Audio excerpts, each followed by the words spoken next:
ETF index mutual funds నేర్చుకుని stock మార్కెట్లో రాణించాలనుకుంటున్నారా? వెంటనే ఈ నెంబర్కి కాల్ చేయండి.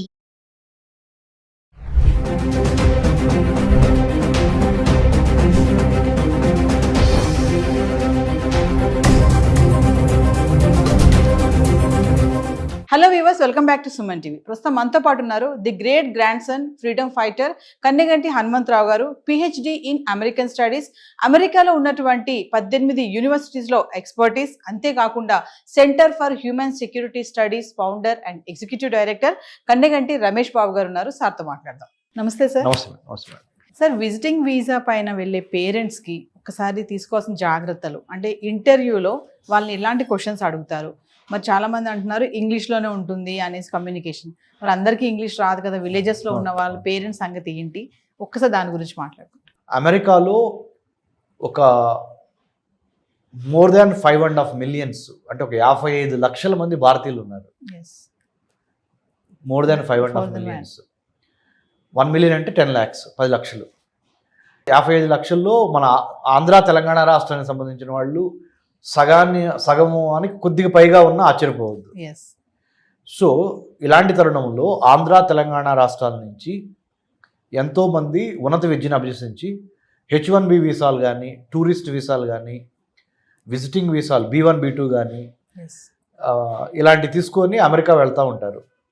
మరి అమెరికాలో ఉన్న కొడుకుని కూతుర్ని చూస్తానికి, లేకపోతే అమ్మాయి ఏదన్నా డెలివరీకి వెళ్తే హెల్ప్ చేయడానికి గ్రాండ్ పేరెంట్స్ కూడా వెళ్తూ ఉంటారు. చాలామందికి మరి ఆంగ్ల భాషలో పట్టుండదు. హైదరాబాద్ వచ్చి US కాన్సుల్ జనరల్ ఫైనాన్షియల్ డిస్ట్రిక్ట్లో కానీ, లేకపోతే వేరే కాన్సులేట్స్లో కానీ వెళ్ళి మరి వీసా ఆఫీసర్ ముందర నుంచున్నప్పుడు మరి ఇంగ్లీష్ రాదు కదా, ఎలా తప్పులో అని మాట్లాడితే వీసా రిజెక్ట్ అయ్యే అవకాశం ఉంది. కాబట్టి ఏంటి అనేది మీ ప్రశ్న. చాలా మీనింగ్ఫుల్, చాలా అర్థవంతమైన ప్రశ్న అండి. దానికి ఏం చేశారంటే, సౌలభ్యం కోసం మీరు ముందరగానే ఒక ట్రాన్స్లేటర్ని US వీసా ఆఫీసర్స్తో ముందరగానే కమ్యూనికేట్ చేసి, బై ఈమెయిల్ అయితే ఈమెయిల్, బై అప్లికేషన్లోనే do you need any translator అనేది ఉంటే yes we need a translator అనేది స్పష్టంగా రాయగలిగితే, మాకు ఆంగ్ల భాషను తెలుగులో చదవటం, తెలుగు భాషను ఆంగ్లంలో చదవడానికి, తర్జుమా చేయడానికి మాకు ఒకళ్ళు కావాలి అని అడిగితే US కాన్సులేటే ప్రొవైడ్ చేస్తుంది. నెంబర్ 1. లేదా చాలా వీసాలకు సంబంధించి చాలా క్యూస్ ఉంటాయి, లైన్స్ US కాన్సులేట్లో. ఎవరైతే ట్రాన్స్లేటర్స్ అవైలబుల్ ఉన్నారో మనం మొదలుగానే రిక్వెస్ట్ చేస్తే ఆ క్యూలోకి పంపించే అవకాశం ఉంది. రెండోది. మూడోది, మనం కూడా మన పేరెంట్స్కి మాట్లాడేది 4 మాటలైనా ఖచ్చితంగా మాట్లాడటానికి ముందలుగానే మనము ప్రిపేర్ చేయాలి. మానసికంగా మన తల్లిదండ్రులను కానీ, మన బంధువుల్ని కానీ, ఎవరైతే అమెరికా వద్దాం అనుకుంటున్నారో మనకు హెల్ప్ చేయడానికి వాళ్ళని ముందలుగానే మానసికంగా సంసిద్ధం చేయాలి. ఎలా అంటే, ఎక్కడికి వెళ్తున్నావు? నేను పలానా మా అమ్మాయి దగ్గరికి, లేకపోతే మా అబ్బాయి దగ్గరికి వెళ్తున్నాను. ఎన్నాళ్ళు ఉంటారు? ఎగ్జాంపుల్ 2025 జూన్ 1 నుంచి 2025 జూన్ 23 వరకు ఎగ్జాక్ట్ ఇన్ఫర్మేషన్ ఇవ్వాలి. ముఖ్యంగా ట్రంప్ ప్రెసిడెంట్ అయిన ఈ నేపథ్యంలో అమెరికాలో homeland security, department of homeland security 1000 కళ్ళతో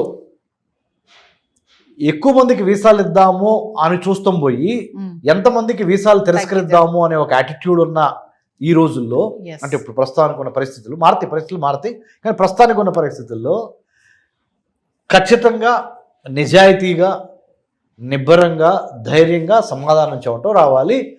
భాష ఏమైనా పర్లేదు. అంటే ట్రాన్స్లేటర్ ఉంటారు, అయినప్పటికీ చెప్పాల్సింది ఏంటంటే, పలానా తారీఖు నుంచి పలానా తారీఖు మేము అక్కడ ఉంటాము, ఎందుకు వెళ్తున్నారు అన్నప్పుడు ఏదైతే బలమైన కారణం ఉందో ఆ కారణాన్ని కరెక్ట్గా నిక్కచ్చిగా చెప్పటము. ఇదివరకిట్లాగా ఒక వీసా తీసుకొని ఇంకో పని మీద వెళ్ళి మనసులో ఒకటి పెట్టుకొని బయట వీసా ఆఫీసర్కి ఒకటి చెప్పి ఎలాగోలా సముద్రం దాటేసి, సముద్రాలు దాటేసి అమెరికాలో అడుగు పెడదాం అనే ఆ ట్రెండ్ ఏదైతే ఉందో ఆ వరవడికి ఇప్పుడు ఒక ఫుల్ స్టాప్ పడింది. ఏదైనా మన మంచి కోసమే. తద్వారా ఏమవుద్దంటే, ఇప్పుడు ఏమవుతుందంటే నవీన్ గారు, 10 మందికి నిజంగా జెన్యూన్ రీజన్స్ ఉన్నా ఒకళ్ళు తప్పు చేయటం వలన మిగతా 9 మందికి ఆ అవకాశాలు దెబ్బతినిపోతాయి. ఎస్, ఇది కరెక్ట్. దయచేసి మనం కూడా బాధ్యతతో మెలగాలి, ఉన్నది ఉన్నట్టుగా చెప్పాలి. మన దేశ పరువు ప్రతిష్టని ప్లస్ మన కుటుంబ పరువు ప్రతిష్టని కాపాడుకోవాలి. అబద్ధాలు చెప్పొద్దు అనే దాని మీద మానసికంగా మీరు సంసిద్ధులై వెళ్ళండి. తద్వారా దేశానికి పేరు తెచ్చిన వాళ్ళు అవుతారు, మన రాష్ట్రానికి, మీ ఊరికి, మీ కుటుంబానికి పేరు తెచ్చిన వాళ్ళు అవుతారు. అంటే ఇప్పుడు ఉన్నటువంటి పరిస్థితిలో వీసాస్ అన్ని కూడా కొంచెం స్ట్రిక్ట్ అయిపోయాయని అనుకో. చాలా స్ట్రిక్ట్ అయినాయి, కొద్దిగా కదండి, చాలా స్ట్రిక్ట్ అయినాయి. ప్రేక్షకులకి నేను చెప్పేది ఏంటంటే, ఎవరైతే చూస్తున్నారో ఈ ప్రోగ్రాము, ట్రంప్ ప్రవేశపెట్టిన స్ట్రిక్ట్ పాలసీస్ ఏవైతే ఉన్నాయో ఇప్పుడు, ఏది ఇమిగ్రేషన్ కానీ, హైర్ ఎడ్యుకేషన్ కానీ, H1B వీసాలు, లేకపోతే జాబ్స్ గురించి కానీ, ఇవి అమెరికా మిత్రపక్షాలతో పాటు ఆర్థికంగా ఎదుగుతున్న మిగతా చాలా countries, UK, Australia, Japan, South Korea, Canada, France, Germany, ఇలా ఇటలీ, ఈ చాలా దేశాలు ఈ విధానాన్ని ప్రవేశపెట్టబోతున్నాయి. లోకలైజేషన్, ఫస్ట్ లోకల్స్కి, స్థానికులకి ఎక్కువ విద్యా, వైద్యం, ఆరోగ్యం, ఉపాధిలో ఎక్కువ స్థానికులకు అవకాశం ఇచ్చి, వేరే దేశాల నుంచి వచ్చి అమెరికాలో స్థిరపడిన వాళ్ళకి సెకండ్ ప్లేసు, థర్డ్ ప్లేసు, 2వ ప్లేసు, 3వ ప్లేసు ఇవ్వాలనేది అఫీషియల్గా అన్డిక్లేర్డ్, అంటే అసలు డిక్లేర్ చేయకుండానే డిక్లేర్ చేయబడిన పాలసీ విధానం అయిపోయింది.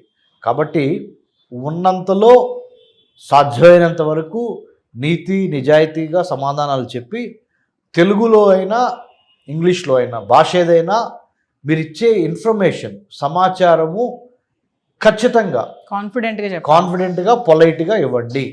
ఈ ఇచ్చే పరిణామ క్రమంలో మీ తల్లిదండ్రుల్ని కానీ, మీ డిపెండెంట్స్, మీ మీద ఆధారపడి అమెరికా వద్దాం అనుకుంటున్న వాళ్ళు ప్రిపేర్ చేయండి. ఆ విధంగా మానసికంగా ప్రిపేర్ చేయండి, హోంవర్క్ చేయండి. Plan, prepare, perspire and inspire. అంటే ముఖ్యంగా చక్కగా ప్రణాళిక వేయండి. ఇంట్లో కూర్చోబెట్టి హోమ్ ట్యూషన్ లాగా చెప్పండి పేరెంట్స్కి, అమ్మ ఇట్లా వీసా ఆఫీసర్ అడుగుతారు, నువ్వు ఇట్లా చెప్పు, ఉన్నది ఉన్నట్టు చెప్పాలి. ఎందుకంటే డాక్యుమెంట్స్ మ్యాచ్ కాలేదు, చెప్పేదానికి డాక్యుమెంట్స్ మీద ఉన్నదానికి తేడా ఉందనుకోండి, సారీ. కాబట్టి మంచి మెలకువలతో ఉండండి. అద్భుతంగా మీకు వీసాలు వస్తే భయపడొద్దు. మీకు ఎటువంటి సందేహాలున్నా డాక్టర్ రమేష్ కన్నగంటి నేను ఉన్నాను, మీకు సహాయం చేస్తాను. I did my PhD in American studies. America చాలాసార్లు వెళ్ళొచ్చి అమెరికన్ అధికారులతో కూడా చాలా యూనివర్సిటీస్లో పనిచేయడం వల్ల మాకు కొంత అనుభవం ఉంది. అనుభవాన్ని మీకు షేర్ చేస్తాను. Thank you sir. Thank you Nagendra గారు.